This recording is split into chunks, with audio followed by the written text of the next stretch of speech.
Daniel propôs no seu coração não se contaminar com a porção das iguarias do rei, nem com o vinho que ele bebia. Portanto, pediu ao chefe dos eunucos que lhe permitisse não se contaminar.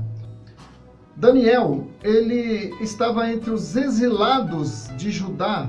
Ele estava mais ou menos com entre 15 e 17 anos. Ele e Ananias, Misael e Azarias, que vão fazer parte também, vão protagonizar a situação que eu vou narrar para você daqui a pouco, né? Decidiram não se contaminar com a cultura da nação para a qual eles foram levados. Eles decidiram manter as suas raízes, decidiram manter a sua integridade, aos seus valores, mesmo que Judá tivesse sido destruída, mesmo que o templo de Salomão, o templo que era a referência da religião deles, tivesse sido destruído. Eles estavam numa terra estranha, a nação deles foi vencida pelo rei Nabucodonosor, pela Babilônia, e muitos morreram. Daniel com certeza perdeu muito dos seus parentes, muitos dos seus amigos, foi afastado da sua família e agora ele está numa terra estranha, numa terra distante da sua terra. Mas Daniel, ele toma uma decisão. Olha, ele tem entre 15 e 17 anos. Ele toma uma decisão, ele com seus amigos, de não se contaminar com a cultura vigente ali na Babilônia.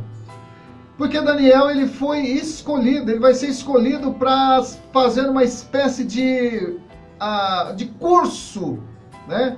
Para ser um dos assistentes do rei, para ser um dos conselheiros do rei. Daniel, Ananias, Misael e Azarias, isso. Né? Depois eles tiveram um nome babilônico, né? Mas eu prefiro chamá-los por esses nomes que têm significados proféticos. Tá? Então eles decidiram não se contaminar, eles foram levados para essa terra. Mas amados, decidir não se contaminar é uma coisa, mas levar a cabo essa decisão é outra coisa diferente, muito diferente. Muitas vezes nós decidimos seguir a Jesus, muitas vezes nós decidimos nos santificar, mas no caminho nós vamos encontrar situações que vão nos fazer repensar sobre essa decisão. No caminho nós vamos encontrar situações que vão nos fazer voltar atrás na nossa decisão. Então, não é difícil decidir. O difícil é manter a decisão diante das adversidades. Bom, mas o que é que isso tem a ver com carnaval, como eu falei, né? E agora eu quero ir para o capítulo 3. O capítulo 3, que diz assim: o rei Nabucodonosor fez uma estátua de ouro cuja altura era de 60 côvados, ou seja, aproximadamente 30 metros. E a sua largura de 6 côvados. Levantou-a no campo de Dura, na província de Babilônia. Então o rei Nabucodonosor mandou reunir os príncipes, os prefeitos, os governadores e os conselheiros, os tesoureiros, os juízes, os capitães e todos os oficiais das províncias para que viessem à consagração da estátua que o rei Nabucodonosor tinha levantado. Então se reuniram os príncipes, os prefeitos, os governadores, os capitães, os juízes, os tesoureiros, os conselheiros e todos os oficiais das províncias à consagração da estátua que o rei Nabucodonosor tinha levantado. E estavam em pé diante da imagem que ele tinha levantado. E o arauto apregoava em alta voz: ordena-se a vós, ó povos, nações e línguas, quando ouvirdes o som da buzina, da flauta, da harpa, da sambuca, do saltério, da gaita de foles e de toda espécie de música, vos prostrareis e adorareis a estátua de ouro que o Senhor Nabucodonosor, que o rei Nabucodonosor tem levantado. E qualquer que não se prostrar nem a adorar será na mesma hora lançado dentro da fornalha de fogo ardente. Amado, chegou a época de carnaval lá na Babilônia. Vamos fazer um paralelo aqui. O rei Nabucodonosor, agora feliz por ter conquistado várias nações, ele quer agora homenagear os seus deuses. Ou melhor, ele quer homenagear-se a si mesmo, né? Vamos dizer. Ele levantou uma imagem, provavelmente representando a figura dele, e agora ele vai ordenar, não é pedir, nem solicitar, nem sugerir, ele vai dar uma ordem. que todos os seus súditos de todas as nações conquistadas por ele agora se dirijam ao campo de Dura, né, aquela região onde a estátua dele estava levantada. E todo mundo agora seria obrigado a adorar essa estátua. E o carro de som já estava preparado. O trio elétrico ali daquela época já estava preparado para tocar as músicas, porque com música flui melhor, né? Com música é mais fácil, tem aquele ritmo, aquela coisa, e aí as pessoas vão levando, não prestam atenção nas letras das músicas, o que elas querem é viver aquele momento, é sentir ali a pulsação da música, e a letra vai entrando de maneira subliminar na nossa mente, e quando a gente vai pensar, já cometeu besteira, porque não refletiu no que a música estava dizendo. Mas vamos lá. Aí, a ordem era essa: ao som da música, todos os povos deveriam se curvar e se prostrar diante da imagem do rei. Amados, eu fiquei pensando, antes de trazer essa mensagem aqui para você, fiquei pensando assim, poxa, as pessoas dizem que o Brasil, o ano só começa no Brasil depois do carnaval. Olha só que expressão forte essa. O ano no Brasil só começa depois do carnaval. Quer dizer, nós temos que reverenciar a corrupção, nós temos que reverenciar a imoralidade, nós temos que reverenciar os vícios, nós temos que reverenciar a nudez, a pornografia, antes de começar o ano. Quer dizer que é o carnaval, então, que abre o ano letivo, o ano econômico para nós, sei lá como é que dá para classificar isso, né? É estranho. Aí me veio na mente, amados, esta situação aqui do rei Nabucodonosor. Todas as nações estavam ali, elas haviam sido conquistadas, as cidades haviam sido destruídas e eles estavam ali na Babilônia. E agora tem uma estátua do rei Nabucodonosor ali, e todo mundo tem que adorar aquela estátua. Agora, para facilitar a adoração, tem um músico lá, tem o tocador de flauta, tem o tocador de harpa, tem o tocador da zabumba, né? Tem o tocador da gaita de fole, o sanfoneiro, se fosse nos dias de hoje. Tem o sanfoneiro, tem o pessoal do Oludum, tem o pessoal aí dos trios elétricos e tal, né? Claro que naquela época não tinha trio elétrico, mas estou fazendo um paralelo para você entender o que eu estou querendo dizer.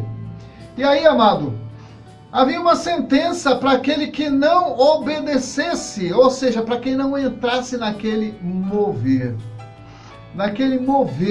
que o rei Nabucodonosor tinha programado. Afinal, acho que ele investiu algum dinheiro na estrutura daquilo tudo, né? Imagina aí, lá em Copacabana, lá na praia de Copacabana, aquela estrutura carnavalesca, quantos milhões que não é gasto ali, né? Para ter os artistas, os cantores, as bandas e até bandas internacionais e tal, e toda aquela galera lá eufórica, né? Tudo isso tem um custo. E Nabucodonosor provavelmente investiu muito dinheiro nisso. E aí estavam lá todos os povos, né? E música, né? Quem é que não gosta de música? Tem gente que assim, não importa a música, eu quero é dançar, né? Então, brasileiro tem muito disso, né? Mas Nabucodonosor, então, provavelmente ele explorou esse lado musical latente no ser humano e chamou lá os músicos, né? Acho que ele fez um acordão lá, ó, vamos cá, todos os músicos, ensaiem aí as músicas direitinho e tal, porque tal dia, tal hora, assim, nós vamos estar reverenciando a imagem que eu levantei, a imagem toda de ouro. Olha, amados, 30 metros de altura por 6 metros de largura de ouro. É muito ouro, né? Então, estavam lá. Só que aconteceu o seguinte, lembra? Daniel, Ananias, Misael e Azarias, eles decidiram não se contaminar. E agora? Eles vão se prostrar diante da imagem ou não? Eles vão se render àquela estrutura religiosa ou àquela estrutura cultural dentro da qual eles estão? Eles vão dar uma desculpa, porque eles podiam, né, dar uma desculpa. Tinha muitos outros judeus lá junto com eles. Eu só sei de uma coisa, amados, na hora que tocou a música, na hora que a flauta começou a tocar, que a trombeta começou a tocar, que o pífaro começou a tocar e houve toda aquela harmonização do som lá, aquela coisa, às vezes, talvez até bonita de se ouvir, o povo começou a se prostrar, a se curvar, não havia ninguém de cabeça levantada, todo mundo prostrado ali.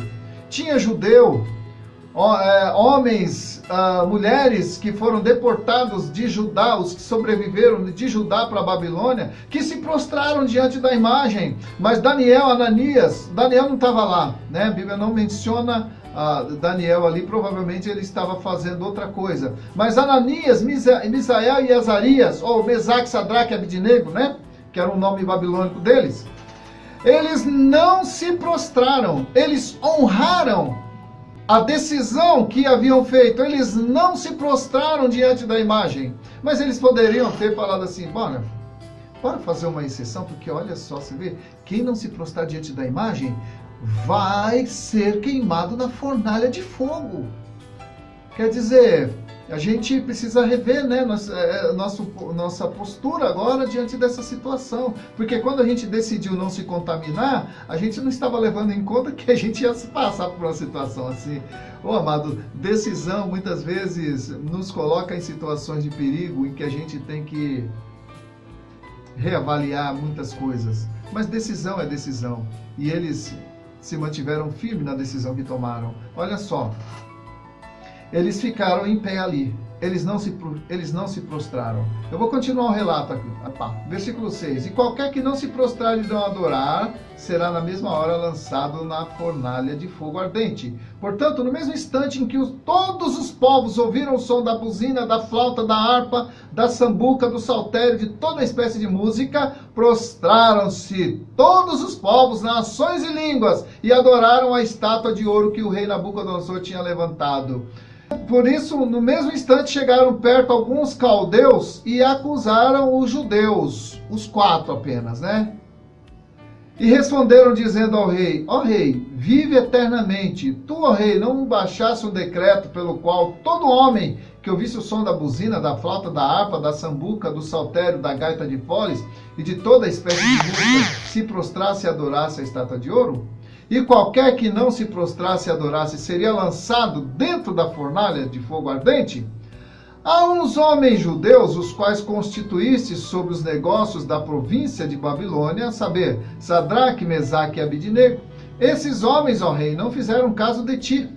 Nem as teus deuses os servem e nem adoram a imagem que tu levantaste. Então Nabucodonosor, com ira e furor, mandou trazer a Sadraque, Mesaque e Abidnego e trouxeram esses homens perante o rei. Falou Nabucodonosor e lhes disse, é de propósito, ó Sadraque, Mesaque e Abidnego, que vós não servis aos meus deuses, nem adorais a estátua de ouro que levantei? Agora, pois, se estáis prontos, quando ouvides o som da buzina, da flauta, da harpa, da sambuca, do saltério, da gaita de foles e de toda espécie de música, para vos prostrardes e adorardes a estátua que fiz, bom será. Mas se não a adorardes, sereis lançado na mesma hora, dentro da fornalha de fogo ardente. E quem é o Deus que vos poderá livrar das minhas mãos? Ele foi bem claro, né? Nabucodonosor foi bem claro. Ele se sentiu afrontado, ele se sentiu desafiado. Nabucodonosor, ele gostava dos meninos. Sadraque, Mesaque e Abidnego. Eles eram dos escolhidos, daqueles que tinham tratamento diferenciado. Daqueles que o Nabucodonosor contava para serem futuramente seus conselheiros. Eram eles 3 mais Daniel, né? E agora Nabucodonosor está desapontado porque eles não estão correspondendo à cultura que eles estavam aprendendo. Eles não estavam correspondendo.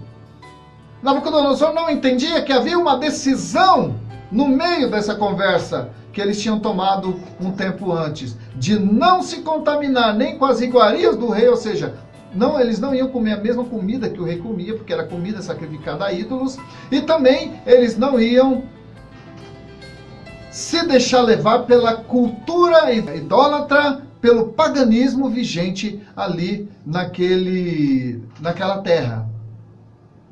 E Nabucodonosor, então, pensou, e agora? Eu gosto desses meninos, vou dar mais uma oportunidade para eles. Olha, Sadraque, Mesaque e Abednego, eu vou dar mais uma oportunidade para vocês, tá? Eu não costumo fazer isso não, mas para vocês eu vou dar porque eu gosto muito de vocês. A banda vai tocar de novo, e aí vocês vão ter que se prostrar, porque se vocês não adorarem a imagem, vocês serão lançados na fornalha de fogo. É claro, Nabucodonosor estava presumindo, poxa, se eles não adorarem a minha imagem, eu vou perder ponto com isso, né? Aí eu tenho que tomar uma atitude, senão o povo vai perder o respeito por mim. Afinal, eu já fiz uma promessa para eles, que quem não adorasse a minha imagem ia ser lançado na fornalha, então. E aí agora Nabucodonosor está dando mais uma oportunidade. E ele fala ainda, olha, amado, preste bem atenção. Nabucodonosor fala assim, olha, se vocês não se prostrarem diante da minha imagem, qual será o Deus que livrará vocês das minhas mãos? Como quem dizia assim, olha, você sabe que o templo de Salomão, sabe quem foi que destruiu? O templo que vocês veneram lá do seu Deus? Fui eu.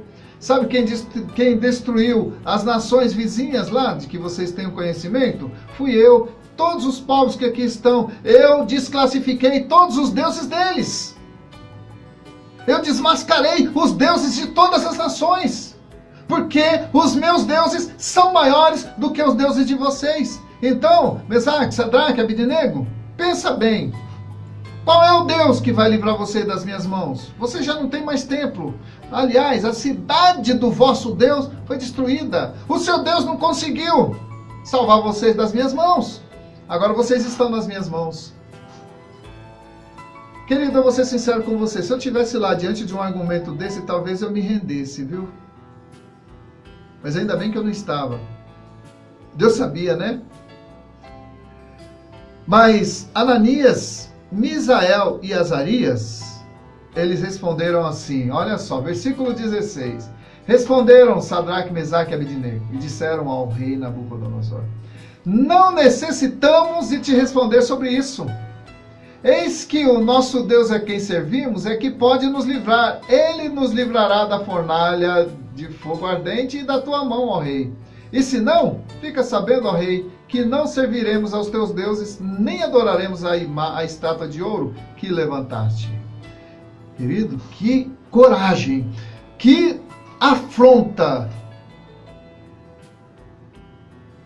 E o rei, então, se sentiu completamente sem norte e tomado de ira. Mas eu fico pensando, amado, porque o que está em jogo aqui não é apenas um povo e não é apenas um rei. O que está em jogo, querido, tem uma repercussão espiritual. É isso que eu quero que você entenda agora.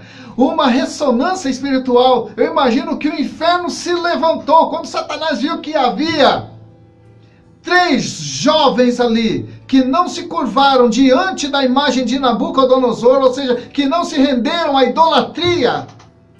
Satanás levantou os olhos assim, provavelmente pensou assim, quem são esses que ousam afrontar o meu sistema? Porque Satanás estava por detrás disso aí. Então o inferno agora estava com seus olhos sobre aqueles 3 homens. O inferno agora se levantou, estava assistindo a cena. É claro que os céus também. Deus também estava assistindo. Os anjos também estavam assistindo. Havia em jogo ali, querido, o nome do Deus Todo-Poderoso. Porque Deus, ele não está limitado a templo. Deus não está limitado, querido, à religiosidade dos homens. Você pode destruir as igrejas, você pode destruir os símbolos religiosos, não quer dizer que você terá destruído Deus. Nabucodonosor pensou que tivesse vencido Deus de Sadraque, Mesaque e Abednego, de Daniel, né? Porque destruiu o templo, porque destruiu todos os utensílios de devoção deles lá. Pensou, bom, destruir os deuses deles. Não, o nosso Deus, ele pode até ser representado por símbolos, mas não é destruindo seus símbolos que você vai destruir o Deus verdadeiro. Ouça o restante. Então, versículo 19. Então Nabucodonosor se encheu de furor e mudou-se o aspecto do seu semblante contra Sadraque, Mesaque e Abednego. Falou e ordenou que a fornalha se aquecesse 7 vezes mais do que se costumava aquecer. E ordenou aos homens mais poderosos que estavam no seu exército que atassem a Sadraque, Mesaque e Abidnego para lançá-los na fornalha de fogo ardente. Então esses homens foram atados, vestidos com suas capas, suas túnicas e seus chapéus e demais roupas, e foram lançados dentro da fornalha de fogo. E porque a palavra do rei era urgente e a fornalha estava sobremaneira quente, a chama do fogo matou aqueles homens que carregaram a Sadraque, Mesaque e Abidnego. E esses 3 homens, Sadraque, Mesaque e Abidnego, caíram atados dentro da fornalha de fogo ardente. Se você nunca ouviu a história, provavelmente você está pensando assim: oh, coitado deles, meu Deus, como é que Deus deixou que aqueles servos dele caíssem na fornalha de fogo ardente? Meu Deus, eles foram queimados. Mas ouça o restante do relato. Então o rei se espantou e se levantou depressa, dizendo aos seus conselheiros: não lançamos nós dentro do fogo 3 homens atados? Responderam e disseram ao rei: é verdade, ó rei, 3 homens. Respondeu dizendo: eu, porém, vejo 4 homens soltos que andam passeando dentro do fogo sem sofrer nenhum dano. E o aspecto do quarto é semelhante ao Filho de Deus. Amados, não há ninguém que tendo passado pela prova, tenha sido desprezado por Deus. Deus, ele guarda os seus. Mesmo que eles estivessem mortos, também hoje estariam na glória. Mas ali, querido, eu vejo o nome de Deus sendo glorificado por homens que decidiram não se contaminar com a cultura daquela época, mesmo às custas da sua própria vida. Homens, como diz no livro de Hebreus, dos quais o mundo não era digno.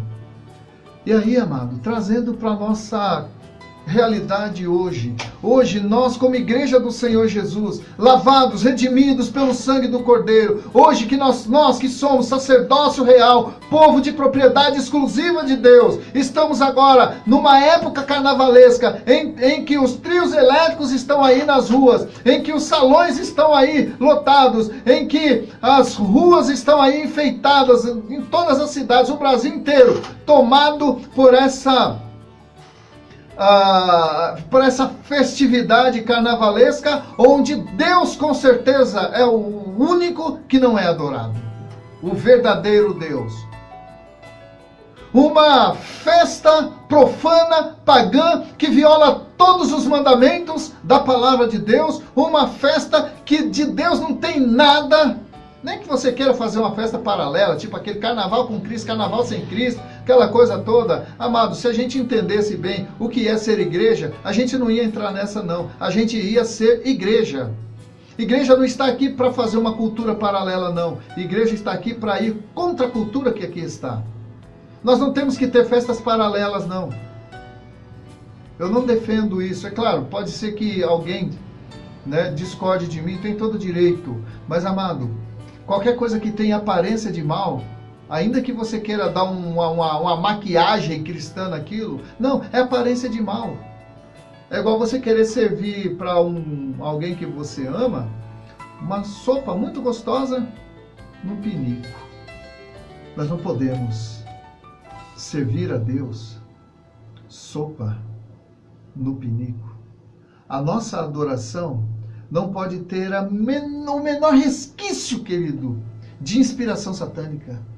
A nossa festa a Deus não pode ter o menor vestígio, a menor inspiração de qualquer festa profana. Mas sabe uma coisa que me impressiona às vezes? Que época de carnaval as igrejas ficam vazias. As pessoas viajam, vão para a praia e vão, aproveitar. Feriadão de carnaval. A gente tinha que olhar para isso, querido, com muita tristeza, com muita... ou como uma oportunidade de estar orando, de estar chorando. Senhor, poupa o seu povo. Senhor, tem misericórdia desse povo. Repreendendo o espírito de acidente, repreendendo o espírito de traição, repreendendo os suicídios, repreendendo o espírito de homicídio, repreendendo todas essas coisas ruins que o carnaval traz. Mas não, a gente vai viajar, a igreja fica vazia, as igrejas. A gente entrega a cidade, porque você vê menos crente na cidade no carnaval do que em outros, né? Os crentes vão tudo embora. Saem da cidade e entrega a cidade à festa pagã, às festas carnavalescas. Talvez alguém aí discorde de mim, me desculpe se eu estou indo contra algum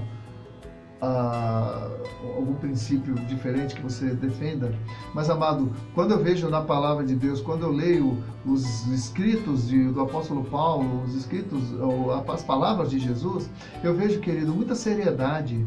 Não dá pra gente ficar fazendo uma cultura paralela, não, para ganhar as pessoas. A gente corre o risco de ganhar as pessoas para a igreja, mas não ganhá-las para Jesus. A igreja não tem que ganhar pessoas para a igreja tem que ganhar pessoas para Jesus.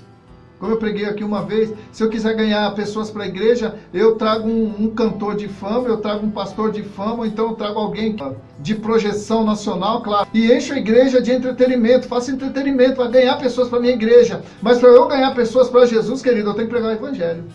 Simples assim. E o evangelho é muito mais do que palavras. Evangelho é vida. Alguém disse, eu não sei quem disse, alguns atribuem isso a Agostinho, outros atribuem isso a, né? Prega o evangelho, se for preciso, use palavras. Ou seja, primeiro pregue com a sua vida. Se for preciso, aí você usa palavras.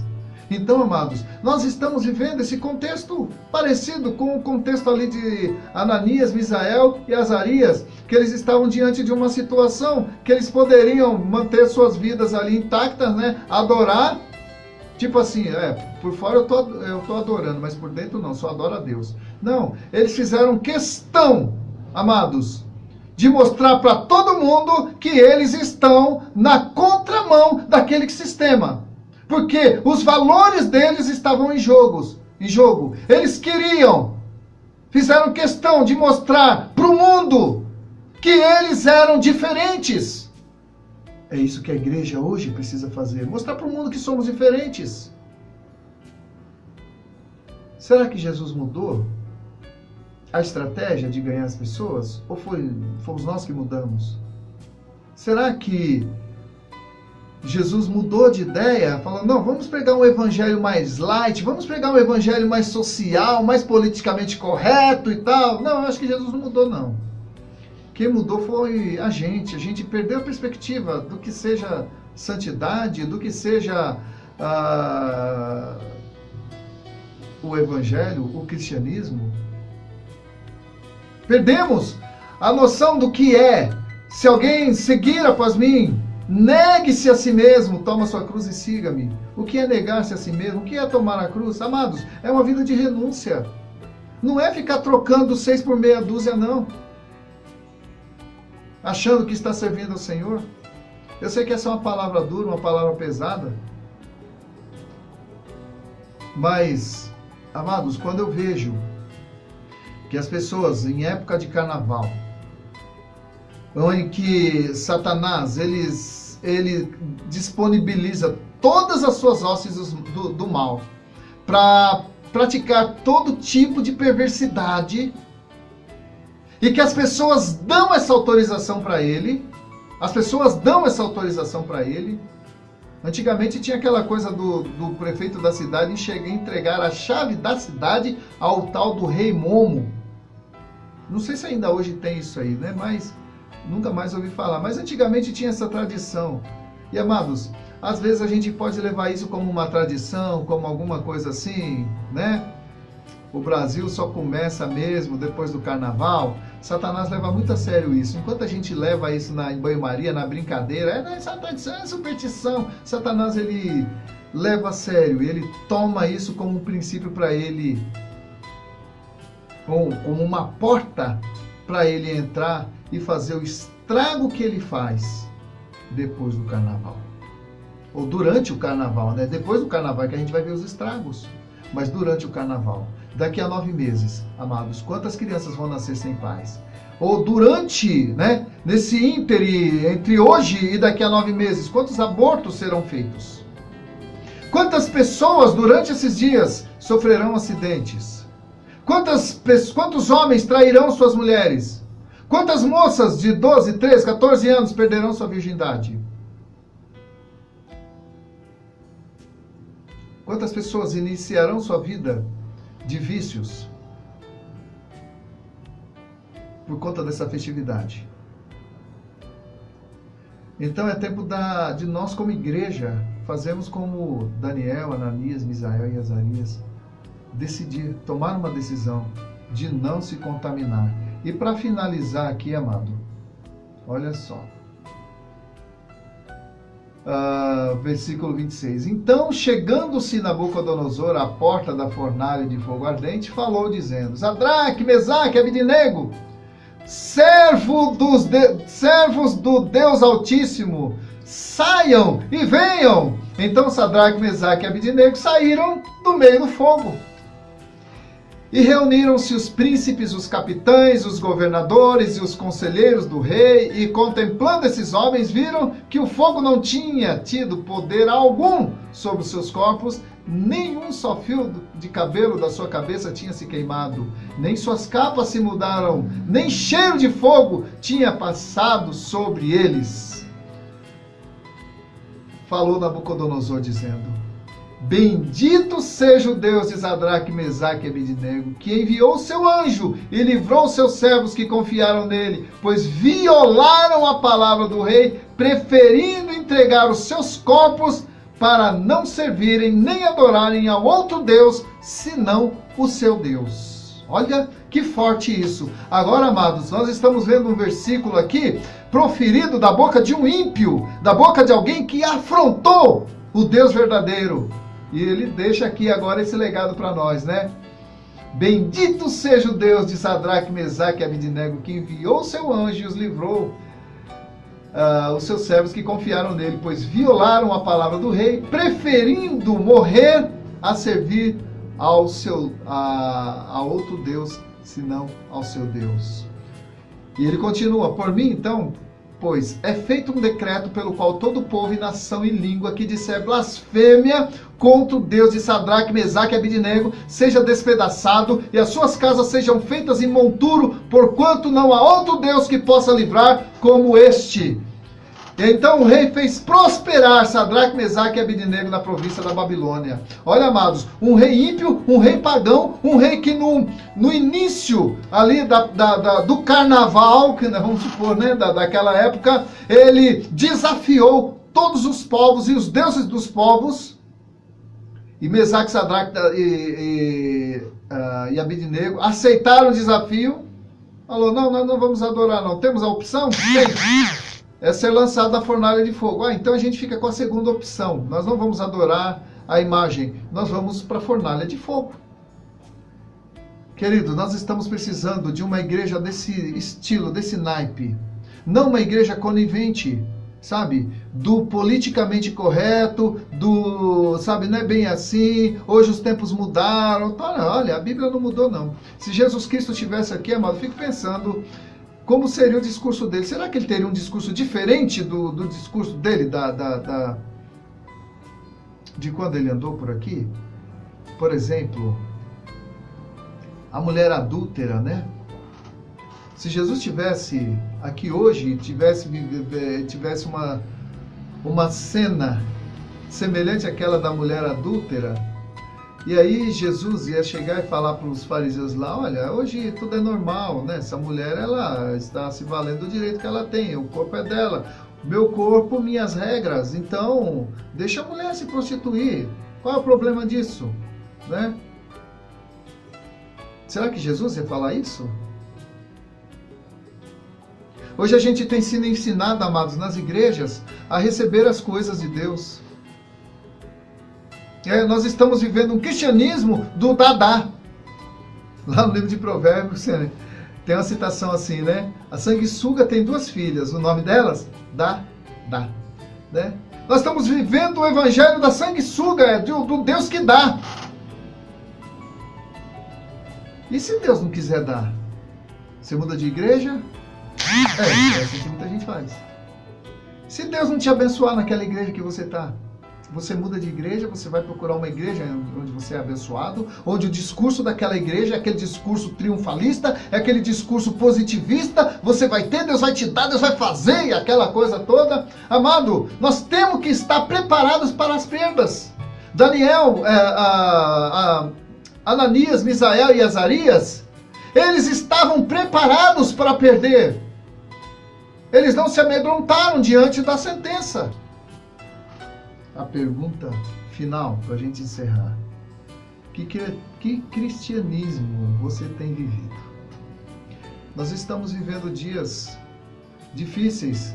A gente está perdendo muito tempo com WhatsApp, com Facebook, com redes sociais. A gente perde muito tempo com essas coisas e pouco tempo para ler a Bíblia, né? Antigamente se lia mais a Bíblia do que se assistia televisão, se lia mais a Bíblia do que... Não tinha WhatsApp para concorrer, né? Então, antigamente se lia mais a Bíblia. E o que está faltando hoje, amados, é Bíblia. A gente vê muitos chavões evangélicos, né? Frases de efeito, citação de fulano de tal, de frases assim de efeito. Não é isso que edifica, não, amado. É a palavra de Deus na íntegra, né? É ela que edifica a gente. É ela que nos salva. É ela que nos dá um norte. Amém?